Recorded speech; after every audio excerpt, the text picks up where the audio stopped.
It's 11 minutes after 7 here on the AM show. We want to talk about the SOS Children's Villages Ghana. They've got a special project. They need all of our support with this. So I've got Seth Ampofo and Edris Asiedo joining me for a brief conversation. Good morning to you. Good morning, Mama V. Yeah, I hope you're well. Very well. We kind of do this every year. we should come and assess how much of our supports you're using and how you're using it. That will be the next phase of this collaboration. Yeah, it's very important. We'll be glad to have you, and you'll be amazed to see things for yourself. Yes. How are the villages doing? Currently, we have 4 villages: Tema, Esiakwa, Kumase, and Tamale. And I must say that all the children are doing very well. They are all in school, taking their studies seriously. They are in good health.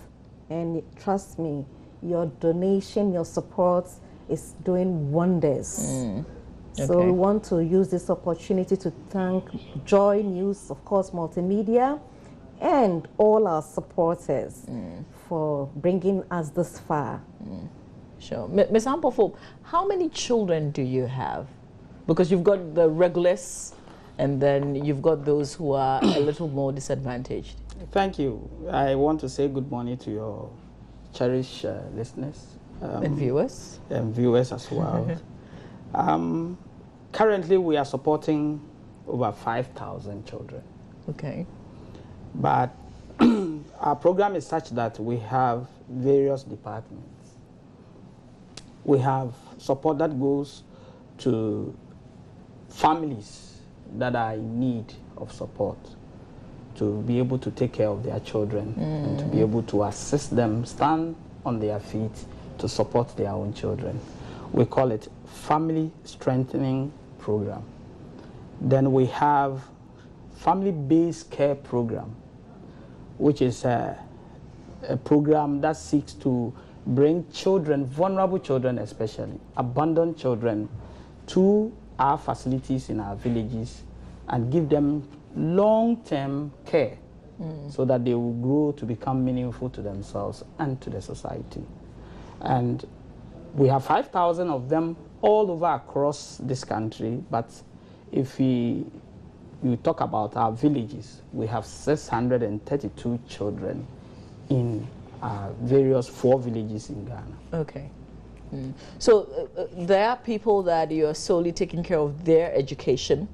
You're not completely, the after school is not part of your responsibilities. Are there people in that kind of situation? Yes, okay.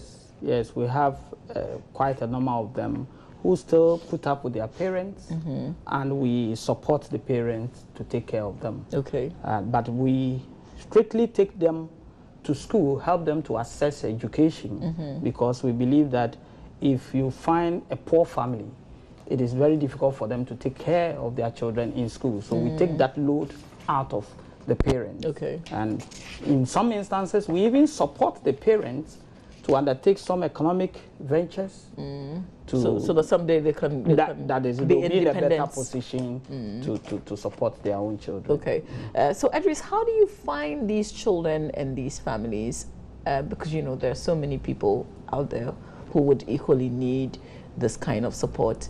And there are people who also fake it. So how do you identify people who truly need your support? Thank you very much. First of all, we work directly with the community-based organization, the CBOs, who lived in the communities with these people. So they can better recommend who or which family is in dire need of the supports. And so on that score, we can say that we are reaching out to the targeted groups.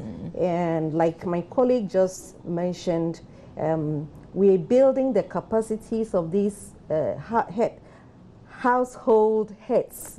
Most often is the women who can also engage in some economic activity to also sustain the support that SOS is providing. So we don't have a situation where our facilities will be overcrowded. as much as possible, we're trying to decongest our facilities. And that's how come we are reaching out to many more vulnerable children so you have more room?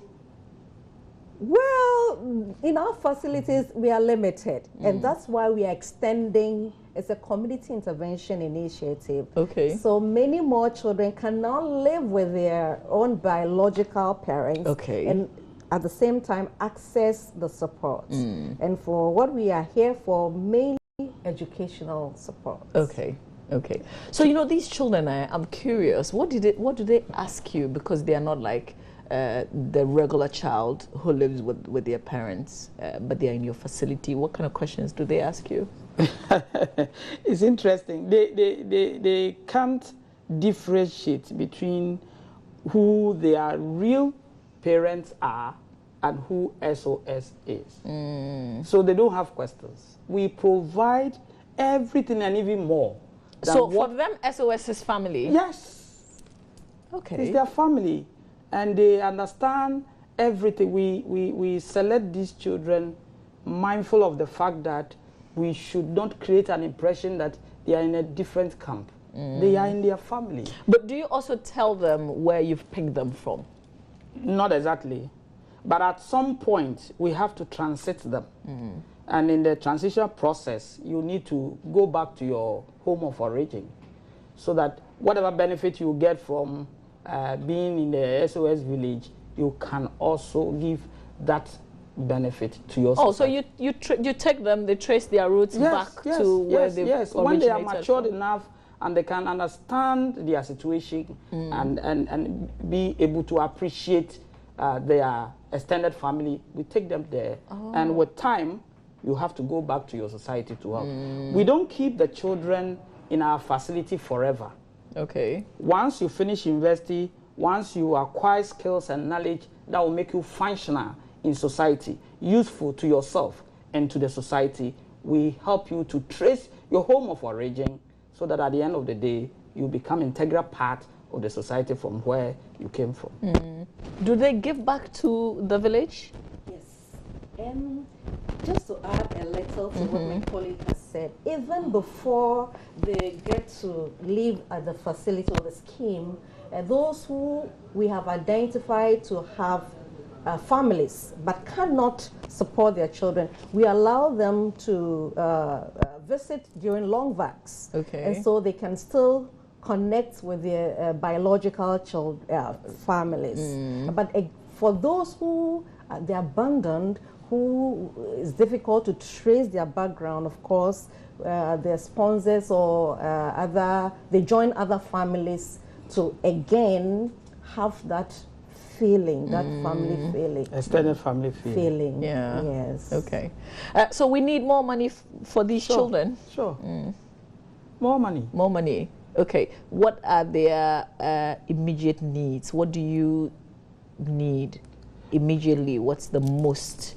We as organization has as one of our mandates to ensure that children will access quality education.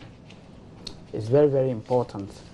And this is where we need a lot of support to be able to educate a lot of these children on the street.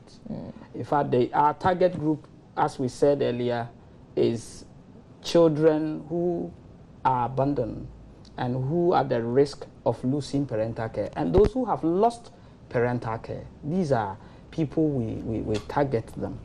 And as you may be aware, the economies of the whole world are going through financial problems, and they are the ones who are supporting us in this endeavor. And now that they are also facing problems, it's about time we, as people, Ghanaians, take the initiative to raise funds to support our own people so that they become meaningful in our society. So education, we believe, quality education that will make somebody functional, useful to himself and to society, is what we attempt to offer these children. And it demands a lot of resources to be able to do that. Today, as we speak, we have decided to join hands with Ghana Education Service, GES, and district educational officers, other people, educational people, to ensure that we support them to provide quality education for these children. Okay. It is not all SOS children are in SOS schools.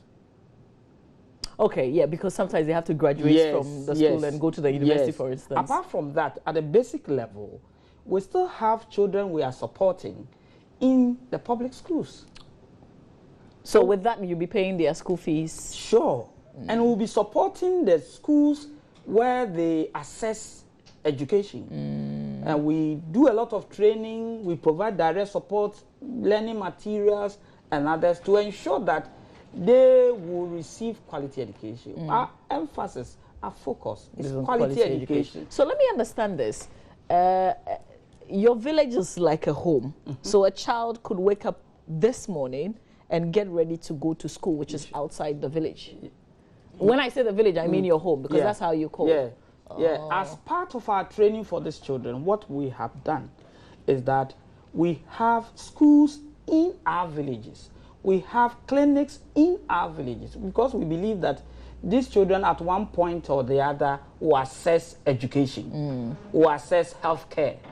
And if it is available in the village, then they can readily access these facilities.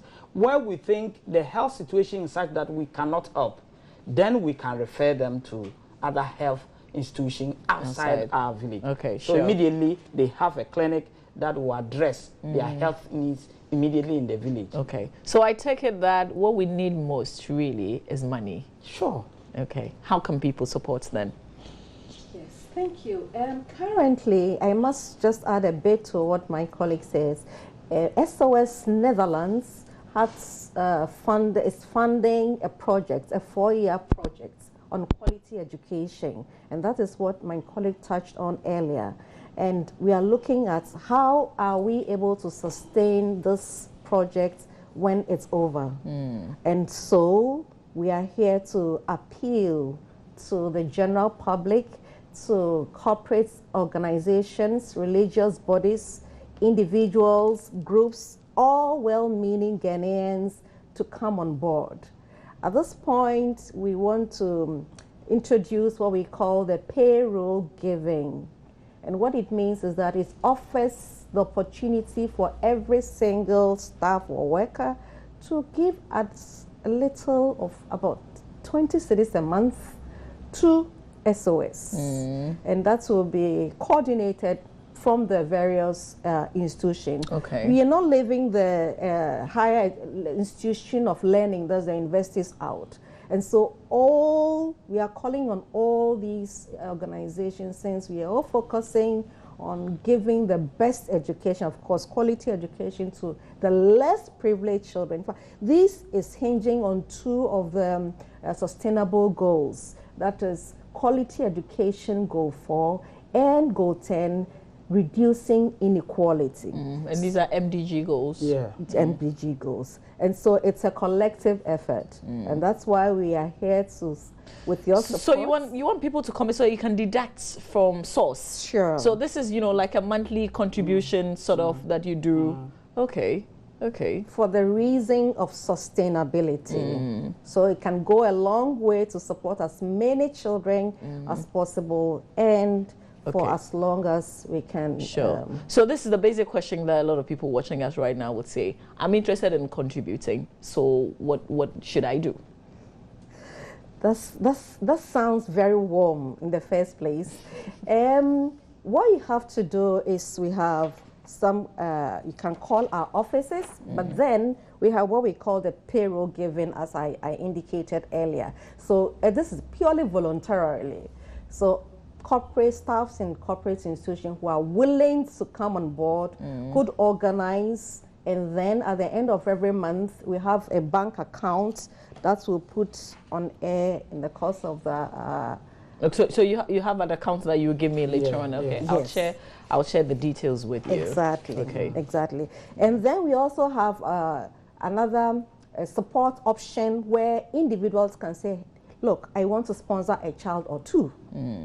So that one, we have also an arrangement for that. Okay. And that has to be consistent on monthly basis. Okay. And then we have another product that goes to business community who would like to also provide some of scholarship schemes for excelling students, all targeted towards the less privileged children to bridge that gap, because there's so much potentials in these children. Sure. Okay. So please give us a phone number so people can reach you on.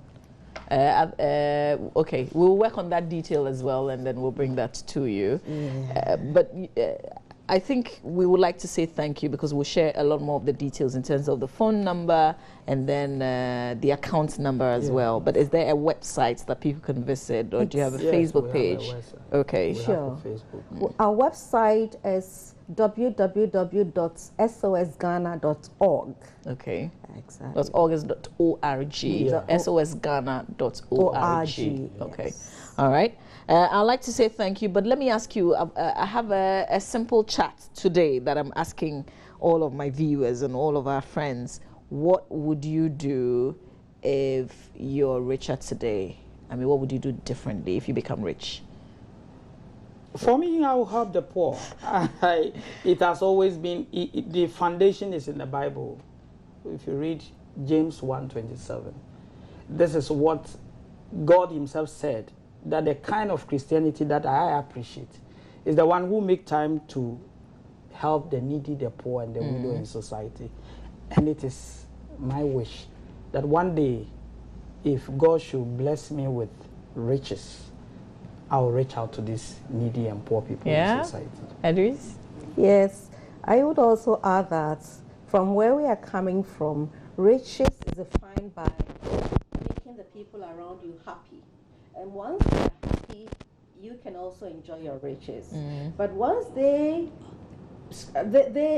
are sad, there's no way you can share that happiness. And therefore, I would love to extend whatever God blesses me to the needy, and all of us together can better enjoy the riches. Amen. And all the messages that I've read so far, everybody wants to support the needy. So I think that this is timely. This SOS call is rather timely. You can support, and then we'll tell you how. We'll share the account number and then the phone number that you can. I strongly believe the problems we have in society, armed robbery, prostitution, drug use, and other problems we have in society are as a result of the fact that we are not reaching out to those who are poor and those who need our support. Sure. So eventually, if they feel you are enjoying at their expense, then they should find a way of getting at you by stealing, killing, and doing all kinds of things. So if we just get that in mind, that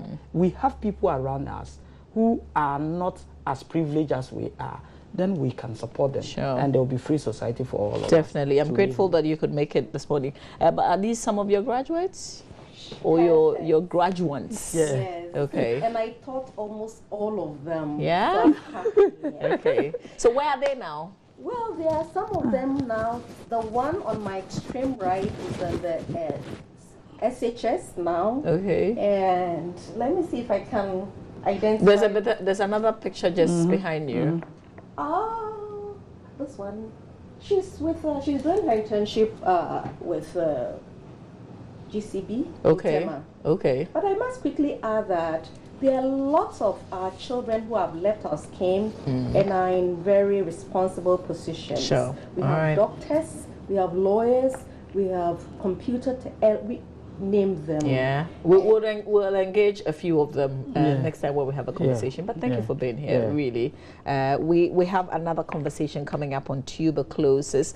We're told that the cases are increasing. What are we doing differently? What are we not doing?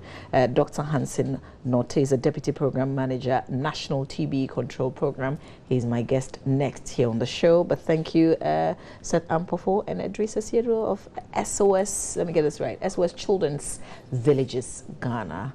Thank you too for hosting us. Yeah, sure. But could you please, with your permission, acknowledge our partners? Okay. Yes.